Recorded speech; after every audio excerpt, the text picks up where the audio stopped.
नमस्कार फ्रेंड्स, मैं doctor Sumit Jaiswal, plastic and cosmetic surgeon. Breast implant के बारे में आज हम बात करेंगे। ब्रेस्ट इम्प्लांट एक काफ़ी कॉमनली डन और काफ़ी समय से की जाने वाली प्रोसीजर है, जिसके द्वारा हम ब्रेस्ट को मनचाहा शेप और साइज दे सकते हैं। कई सारी फीमेल्स अपने ब्रेस्ट के साइज से संतुष्ट नहीं रहती, शेप से संतुष्ट नहीं रहती, उनके हस्बैंड के बीच में रिलेशन उसकी वजह से प्रभावित हो सकते हैं। तो इस तरह के पेशेंट जो साइज को बढ़ाना चाहते हैं, सेफली बढ़ाना चाहते हैं, उनके लिए इम्प्लांट एक बहुत ही सुटेबल और सिंपल तरीका है। इसमें हम लोग सिलिकॉन का मटेरियल का इम्प्लांट यूज़ करते हैं। जो सिलिकॉन का मटेरियल रहता है, इनर्ट मटेरियल रहता है, मतलब कि बॉडी से कोई रिएक्शन नहीं होती है और ये बॉडी में रहने के लिए ही बना है, स्थायी रूप से, परमानेंटली, लाइफ लॉन्ग। जो इम्प्लांट रहता है उसके बारे में काफ़ी सारी भ्रांतियां हैं। लोगों में डर रहता है कि इसकी वजह से कैंसर हो जाएगा, तो ऐसा कोई मेडिकल रिसर्च में प्रूफ नहीं है। जो आजकल हम लोग इम्प्लांट यूज़ करते हैं उसकी वजह से कैंसर होने का कोई रिस्क नहीं है। फ्यूचर में प्रेगनेंसी होती है, ब्रेस्ट फीडिंग कराते हैं, तो उसमें भी इसकी वजह से कोई परेशानी नहीं होती है। नॉर्मली जैसे बाकी महिलाएं ब्रेस्ट फीडिंग करा सकती हैं वैसे कर सकते हैं। ये इम्प्लांट फट तो नहीं जाएगा, इसका रिस्क पेशेंट बोलते हैं। तो इसमें इसको आप चाहे कितना भी ताकत से उसको दबाएं, प्रेस करें, इवन आप उसको पैर से भी अगर दबाने की कोशिश करेंगे तो वो फटता नहीं है। अनलेस कोई शार्प चीज़ उसमें न लग जाए, चाकू वगैरह, तो ही वो फट सकता है। अदरवाइज नॉर्मल हैंडलिंग में वो नहीं फटता है। जो प्रोसीजर रहता है बहुत ही सिंपल है, करीब 45 मिनट्स का प्रोसीजर रहता है। हाथ में एक इंजेक्शन लगाते हैं जिसके द्वारा हम कुछ दवाई देते हैं, जनरल एनेस्थीसिया। तो कंप्लीटली पेनलेस प्रोसीजर रहता है, आपको कुछ उस दौरान कुछ पता नहीं चलता है और उसके बाद प्रोसीजर 45 मिनट्स में हो जाती है। उसके बाद हम लोग 2 से 3 घंटे के बाद पेशेंट को डिस्चार्ज कर देते हैं। एक छोटी सी ड्रेसिंग रहती है, सपोर्टिंग ब्रा या सपोर्टिंग ड्रेसिंग रहती है, वो आपको अगले कुछ दिनों तक पहनना रहता है।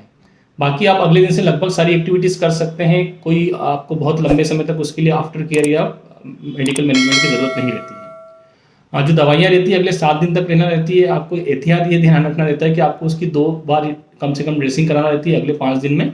और साथ ही जो दवाइयाँ दी हैं उनको प्रॉपर लेना रहता है। इन्फेक्शन का रिस्क रहता है पोटेंशियल, तो उसको पार्ट को साफ सफाई रखना रहता है, गंदा नहीं होना चाहिए, गीला नहीं करना है उस पार्ट को अगले 5 से 7 दिन तक। बाकी आप बाकी पार्ट बॉडी का जो है गीला कर सकते हैं, नहा सकते हैं। जो कॉस्ट रहता है प्रोसीजर का, जिसमें कॉस्ट ऑफ इम्प्लांट इंक्लूड है, करीब 95,000 रहता है। हम लोग जो यूज़ करते हैं इम्प्लांट अच्छी क्वालिटी के, फ्रांस की कंपनी है सेबिन, उसके इम्प्लांट यूज़ करते हैं। तो आप जहाँ भी इम्प्लांट कराएं, अगर आपको इससे कम कॉस्ट में हो रहा है तो आप ये देखिए कि वो इम्प्लांट कौन सा यूज़ कर रहे हैं, उसके बाद ही आप आगे बढ़ें। साथ ही पेशेंट की डिज़ायर के हिसाब से हम लोग अलग अलग साइज़ के इम्प्लांट यूज़ कर सकते हैं। 250 सीसी, 300, 350, 400, 450, 500। तो 500 सीसी तक का अगर हम इम्प्लांट यूज़ कर रहे हैं तो उसमें कॉस्ट में कोई चेंज नहीं आता है। सभी कोई भी साइज़ का इम्प्लांट यूज़ करो आप, उसमें सेम कॉस्ट रहता है। कई सेंटर में जो ब्रेस्ट इम्प्लांट की क्लिनिक लाखों में रहती है, 1.25 लाख 1.5 लाख रहती है। तो उसमें आपको ऐसा नहीं सोचना चाहिए कि हम लोगों का कॉस्ट कम है तो कुछ क्वालिटी ख़राब रहेगी, क्योंकि जो भी हम इम्प्लांट यूज़ करेंगे उसका आपको पूरा जो वारंटी कार्ड रहेगा वो दिया जाएगा, उसके स्पेसिफिकेशन आपको दिए जाएंगे और आप उसको सर्च कर सकते हैं गूगल में उस कंपनी को FDA अप्रूव्ड है या नहीं।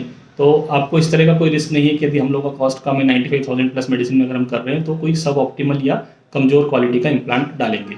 जो इम्प्लांट रहता है 2 जगह डाला जाता है। जस्ट स्किन के नीचे डाल सकते हैं जिसमें कि मसल्स के सुपरफिशियल रहता है, या कई बार मसल के डीप डालते हैं। यदि ब्रेस्ट का साइज बिल्कुल भी नहीं है, कंप्लीटली फ्लैट चेस्ट है, तो हम लोग मसल्स के नीचे डालते हैं, अदरवाइज मसल और ब्रेस्ट टिश्यू के बीच में डालते हैं।